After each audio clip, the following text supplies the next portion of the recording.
Et là, regarde-moi la vision que tu as, frérot. Alors, on va commencer la présentation de la voiture par ça, parce que je pense qu'en fait, c'est le truc le plus impressionnant de toute la voiture. C'est la partie cycle, frérot, avec les deux roues arrière qui sont même plus des roues à ce niveau-là. Je sais pas ce que c'est comme dimension. Déjà, c'est du Michelin, donc Pilote Sport Cup 2. Et on est en 20 à l'arrière, mais on est en 345.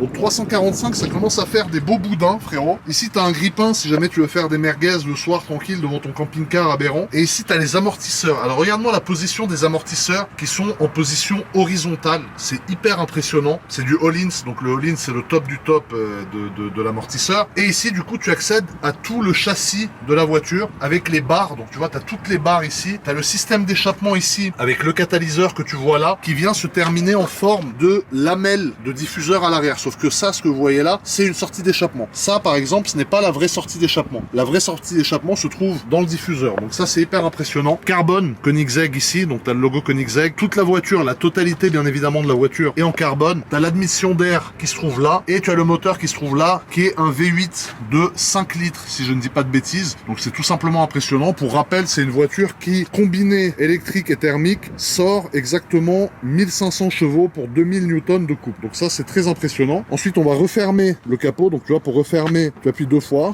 Tu lui demandes de refermer. Et elle le referme tout doucement, tout tranquillement. Regarde.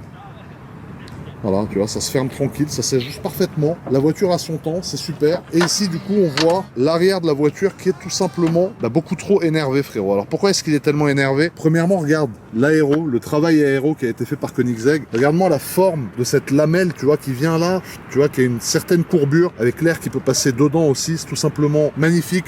On a un gros aileron fixe avec une partie mobile. Donc, tu vois, la partie mobile, c'est tout ce qu'il y a après ça. Donc ça, c'est mobile et je pense que ça peut servir d'aérofrein, ça peut monter, descendre pour pas donner trop d'appui aéro à mon avis lorsque tu vas super vite, parce que c'est une voiture qui monte à plus de 400 km/h, faut quand même le rappeler. Ici, on a une admission d'air encore une fois, donc ça c'est pour venir refroidir à mon avis le moteur, donc tu vois, tu as l'air qui va vraiment passer là et qui va venir s'engouffrer là-dedans et on voit un radiateur d'ailleurs qui est là, donc voilà, encore une fois, gros travail aéro sur cette voiture. On a la fameuse admission d'air, donc tu vois l'admission qu'on voyait là quand le capot était ouvert, donc l'air rentre aussi par là et on a un radiateur avec l'admission. Et ensuite, quand tu vois la voiture plein face arrière comme ça, tu comprends que tu as affaire à un monstre. On dirait un monstre un peu un méchant dans les dessins animés, frérot. S'il y avait un méchant, il ressemblerait à ça. Et ici, tu as les feux arrière. Donc un phare ici, un phare là, l'inscription Koenigsegg qui se trouve là, la petite caméra de recul qui te sert aussi pour faire toutes tes manœuvres, etc. et pas arracher tout le diffuseur à l'arrière. Et ensuite, lorsqu'on passe sur le côté, qu'est-ce qu'on a? On a les jantes qui sont des jantes tout carbone apparent. Alors il faut savoir que la totalité de la voiture est en carbone, sauf que là il a fait le choix de peindre certaines parties de la voiture, enfin la majorité de la voiture, mais en dessous c'est du carbone.